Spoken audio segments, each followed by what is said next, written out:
Hello students, तो आज हम स्टार्ट करेंगे नया चैप्टर इलेक्ट्रिसिटी। तो इस इलेक्ट्रिसिटी में हम डिटेल से पढ़ेंगे जो कुछ भी बेसिक थोड़ा बहुत आपका डाउट रह गया होगा पिछले चैप्टर में, फर्स्ट चैप्टर में। तो वो जो डाउट है वो इस चैप्टर में क्लियर हो जाएगा, ठीक है। तो इस इलेक्ट्रिसिटी जो चैप्टर है इसको हम डिटेल से पढ़ेंगे और एक अच्छा चैप्टर है और कंसेप्चुअल चैप्टर है, ठीक है। तो लास्ट तक इस वीडियो को देखना, आपको अच्छे से सारा कुछ समझ में आएगा, ठीक है। तो हम सबसे पहले बेसिक से स्टार्ट करेंगे। इसमें इलेक्ट्रिसिटी के बारे में पढ़ना है हमें। तो इलेक्ट्रिसिटी का मतलब क्या होता है? इलेक्ट्रिक करंट, है ना। तो इलेक्ट्रिक करंट की डेफिनेशन क्या होती है सबसे पहले ये देख लो। तो it is the net flow of charge in any particular direction, ठीक है। किसी भी डायरेक्शन में अगर चार्ज का फ्लो हो रहा है तो वहां पर क्या है, क्या होता है, वहां पर हम बोल रहे हैं इलेक्ट्रिक करंट है, ठीक है। इलेक्ट्रिक करंट मतलब चार्ज का फ्लो होना, ठीक है, per unit time is called electric current, ठीक है। कुछ ना कुछ टाइम में वो इलेक्ट्रिक फील्ड क्या होगा, फ्लो होगा, तो उसको हम बोलेंगे इलेक्ट्रिक करंट। तो उसका मैथमेटिकल जो फॉर्मूला है वो ये है कि charge charge net flow of charge per unit time, ठीक है। तो स्टूडेंट्स ये आपका फॉर्मूला होता है। इसको फॉर्मूले को याद रखना, I equal to Q upon में टी। क्यू क्या है आपका चार्ज है और टी क्या है, स्मॉल टी आपका क्या है, टाइम है, ठीक है। और यहाँ पर ये क्या है, करंट है, इसको हम आई से शो करते हैं, कैपिटल आई से, ध्यान रखना। ये क्या है, ये एक स्केलर क्वांटिटी है, इट इज स्केलर क्वांटिटी, ठीक है, ध्यान रखना।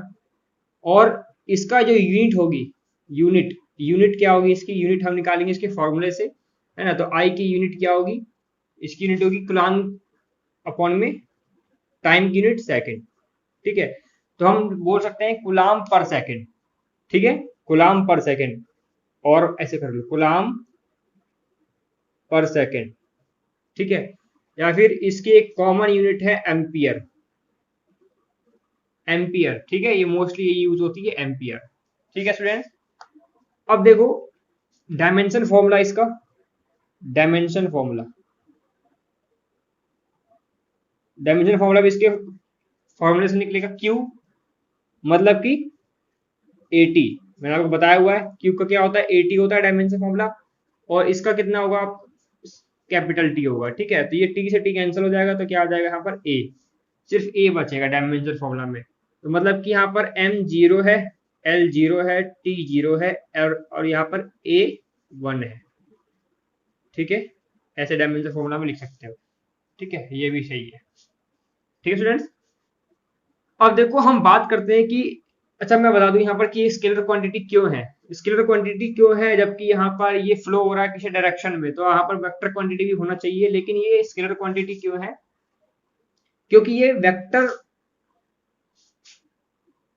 ये triangle law of vector follow नहीं करता। ट्रायंगल लॉ ऑफ वेक्टर आपने पढ़ा हुआ है 11th क्लास में, डज नॉट फॉलो। कैसे, अगर मैं आपको बता दूं, अगर जल्दी से बता देता हूं, देखो अगर यहाँ पर मान के चलो 4 एम्पियर का चार्ज यहाँ से जा रहा है, यहाँ से 3 एम्पियर का चार्ज जा रहा है, ठीक, करंट यहाँ से 4 एम्पियर का, यहाँ से 4 एम्पियर का करंट जा रहा है, यहाँ से 3 एम्पियर का करंट जा रहा है। तो नेट रिजल्टेंट जो आपका आना चाहिए करंट कितना आना चाहिए, 7 एम्पियर आना चाहिए, ठीक है। तो हम इसको ट्रायंगल लॉ ऑफ वेक्टर से अगर हम इसको देखें तो कितना आएगा, देखो अगर ट्रायंगल लॉ ऑफ वेक्टर से अगर आपका 7 एम्पियर आ जाता है मतलब ये वेक्टर क्वांटिटी है, ठीक है। लेकिन अगर ट्रायंगल लॉ ऑफ वेक्टर से अगर नहीं आता है तो ये वेक्टर क्वांटिटी नहीं मानी जाएगी, स्केलर क्वांटिटी होगी। तो देखो यहाँ पर हम इसके फॉर्मूले से, एक फॉर्मूला होता है इसका, क्या होता है, A square plus B square plus 2ab और कॉस थीटा होता है ना। यहाँ पर कॉस थीटा भी लगता है साथ में। तो यहाँ पर जो थीटा होता है वो कौन सा होता है, ये यहाँ पर थीटा कितना है, 90 डिग्री है, ठीक है। अब मैं आपको डिटेल से ज्यादा नहीं बताऊंगा कि कॉस थीटा ये सब कहाँ से आया, आपने पढ़ा होगा पहले से पिछली क्लासेस में, ठीक है। तो यहाँ पर हम ए की वैल्यू पुट कर देंगे ये 4 और बी की वैल्यू पुट करेंगे 3, ठीक है। तो 4 का स्क्वायर प्लस में 3 का स्क्वायर प्लस में 2 इंटू में 4 इंटू में 3 इंटू में कॉस 90। तो स्टूडेंट्स ये कितना हो जाएगा, ये तो जीरो हो जाएगा, कॉस 90 जीरो, तो ये मल्टीप्लाई में, ये भी मल्टीप्लाई में, ये भी मल्टीप्लाई में, तो ये सारी वैल्यू जीरो हो जाएगी, ठीक है। यहाँ पर ये 16 हो जाएगा, ये अब कितना होगा 9 प्लस में 0। तो 16 और 9 कितना होगा 25, 25 कितना होगा 5, मतलब 5 एम्पियर आ रहा है आपका ट्रायंगल लॉ ऑफ वेक्टर से। अगर ये 7 एम्पियर आता तब ये वेक्टर क्वांटिटी शो करता, लेकिन ये 5 एम्पियर नहीं आ रहा, 7 एम्पियर यहाँ पर है और ये यहाँ पर 5 है, मतलब दोनों ही इक्वल नहीं है, इसलिए इस vector triangle of vector follow नहीं कर रहा, इसलिए ये क्या है, स्केलर क्वांटिटी है। ये रीजन है इसके स्केलर क्वांटिटी होने का। ठीक है, अब हम आगे देखते हैं। अब स्टूडेंट्स हम बात करते हैं चार्ज कैरियर्स के बारे में। चार्ज कैरियर्स, चार्ज कैरियर्स क्या होते हैं? Charge particle, charge particle which responsible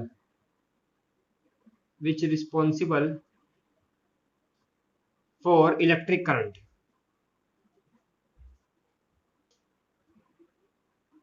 is called charge carriers. Charge carriers मतलब क्या होता है कि कैरियर मतलब वो उसको एक सहायक, उसका मतलब कि चार्ज का सहायक, सॉरी इलेक्ट्रिक करंट का सहायक कौन है? ये चार्ज पार्टिकल। चार्ज पार्टिकल ही तो है, चार्ज पार्टिकल ही क्या करता है, उसको फ्लो होने में मदद करता है इलेक्ट्रिसिटी को। ठीक है, तो मतलब कि किसकी किसकी वजह से चार्ज आता है? चार्ज कैरियर पार्टिकल जो होते हैं, जो इलेक्ट्रिसिटी के कैरियर कौन कौन से हैं? इलेक्ट्रिसिटी के कैरियर है सॉलिड, फिर है आपका सॉलिड के बाद है आपका लिक्विड, थर्ड है गैस, ठीक है, और फोर्थ है आपका सेमीकंडक्टर। सेमीकंडक्टर क्या होते हैं ये आप पढ़ोगे डिटेल से, आगे चैप्टर है आपका फिजिक्स में ही।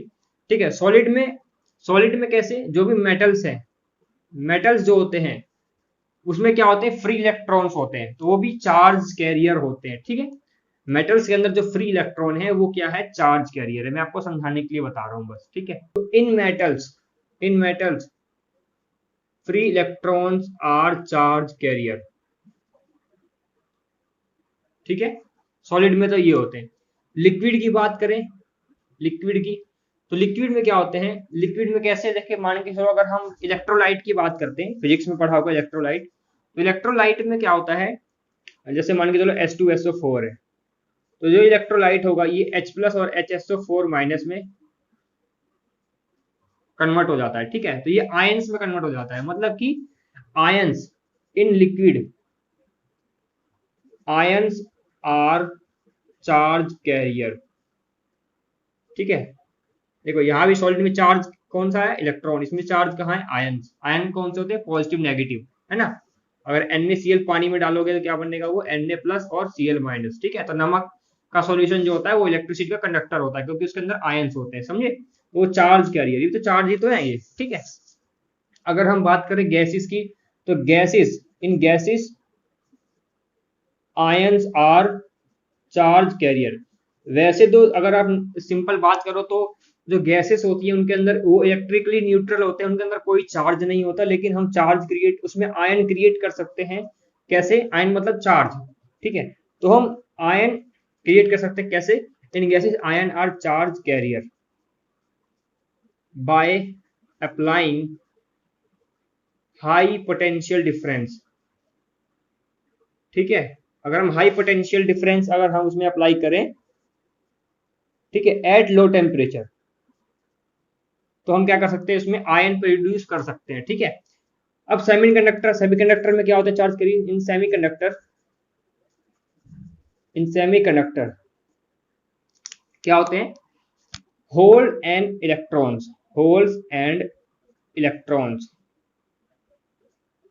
जैसे मतलब कि देखो मेटल होते हैं, मेटल में कई सारे, जैसे मान के चलो यहाँ पर कोई इलेक्ट्रॉन यहाँ से निकल, अगर इलेक्ट्रॉन निकल जाता है तो यहाँ पर होल बचता है। ठीक है, अगर किसी यहाँ स्पेस से मेटल निकल जाता है तो यहाँ पर होल बचता है सिर्फ। तो मतलब हम इसको डिटेल से पढ़ेंगे आगे सेमीकंडक्टर जब चैप्टर आएगा। ठीक है, तो होल और इलेक्ट्रॉन जो होते हैं वो चार्ज कैरियर होते हैं। तो ये बेसिक था आपका चार्ज कैरियर्स का। ठीक है, ये आप लिख लो। तो स्टूडेंट्स अब हम बात करते हैं एक इंपॉर्टेंट टॉपिक। ठीक है, अब हमारा जो नया जो दिमाग लगाने वाला कंसेप्ट आया है, ठीक है, तो इसमें देखो हम देखेंगे कि जो आपका कंडक्टर होता है, कंडक्टर के अंदर मैं आपको बताना चाहता हूं कि जो फ्री इलेक्ट्रॉन्स होते हैं उनके अंदर कितनी संख्या होती है उनकी। तो मैंने आपको बताया था कि एक कंडक्टर होता है, कंडक्टर के अंदर मेटल कंडक्टर मान के चलो, उसके अंदर फ्री इलेक्ट्रॉन्स होते हैं, तो कितनी होते हैं, तो देखो मैंने लिखा हुआ है in conductor there are free electron density कितनी है, 10⁻29 पर मीटर क्यूब। मतलब एक छोटा सा टुकड़ा अगर ले लो मेटल का, तो उसके अंदर 10⁻29, मतलब सोच रहे हो 10 के आगे 1 के आगे 29 जीरो लगा दो, सोचो कितना ज्यादा है ये जो वैल्यू है। ठीक है, तो मतलब इतने सारे एटम्स होते हैं एक मेटल के अंदर। एटम मतलब कि इलेक्ट्रॉन होते हैं फ्री इलेक्ट्रॉन्स। ठीक है, तो एट 0 केल्विन टेम्परेचर, मैं आपको बना के दिखा देता हूँ यहाँ पर, ठीक है। मान के चलो ये कोई वायर है, मेटल की वायर है ना, मेटल है, ठीक है। तो यहाँ पर अभी इलेक्ट्रिक फील्ड अप्लाइड नहीं है, तो यहाँ पर जो अंदर इलेक्ट्रॉन होंगे, क्या उनके अंदर मोशन होगा कि नहीं होगा, पहले तो ये बताओ।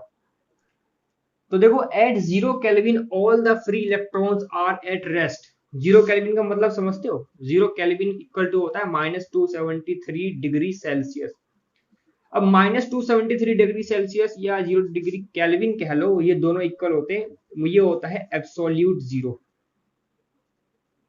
Zero temperature. मतलब ये सबसे कम टेम्परेचर है -273 डिग्री सेल्सियस। 0 डिग्री सेल्सियस पे तो बर्फ जम जाती है, सोचो -273 डिग्री सेल्सियस है, तो इससे कम टेम्परेचर एग्जिस्ट ही नहीं करता है नेचर में, ठीक है। तो ये एब्सोल्यूट जीरो टेम्परेचर पर जो सारे इलेक्ट्रॉन्स होंगे बिल्कुल ही क्या होंगे, एट रेस्ट पर होंगे, वो मूव करेंगे ही नहीं। इसके अंदर लाखों करोड़ों अरबों से भी ज्यादा एटम है, बहुत छोटे छोटे एटम होते हैं, बहुत एटम छोटा होता है और एटम के अंदर इलेक्ट्रॉन होते हैं, है ना। तो वो फ्री इलेक्ट्रॉन बहुत ही ज्यादा छोटे हैं और बहुत ही ज्यादा संख्या में है, पहली बात। दूसरी बात ये है कि वो क्या है, एट रेस्ट पर है, एट 0 डिग्री टेम्परेचर पे, 0 डिग्री, या फिर आप ये कह लो, ठीक है। लेकिन अगर आप उसको नॉर्मल रूम टेम्परेचर पर लेकर के आओगे, इस टेम्परेचर पर रखोगे, तो यहाँ पे सारे क्या है, रेस्ट पर है, सभी क्या है, रेस्ट पर है सारे इलेक्ट्रॉन, ठीक है। लेकिन अगर आप रूम टेम्परेचर पर लेके आओगे तो इलेक्ट्रॉन क्या हो जाएंगे, मोशन में आ जाएंगे वो, क्योंकि एक इलेक्ट्रॉन को बहुत थोड़ी सी एनर्जी चाहिए होती है मोशन में आने के लिए, क्योंकि ये इतना छोटा है इलेक्ट्रॉन, फ्री इलेक्ट्रॉन बहुत ही ज्यादा छोटा है, ठीक है। तो उसको बहुत ज्यादा छोटा है, हल्का भी है ना, उसको थोड़ी सी हल्की सी एनर्जी दोगे, हल्का सा टेम्परेचर, हल्का सा हीट दोगे, हल्की सी एनर्जी दोगे, तो वो इधर उधर फड़फड़ाने लगेगा, समझे। तो वो जो मेटल के अंदर जो फ्री इलेक्ट्रॉन होंगे वो क्या होंगे, फिर मोशन में आ जाएंगे, कब, एट रूम टेम्परेचर पे, ठीक है। रूम टेम्परेचर पे क्या होंगे, वो मोशन में आ जाएंगे।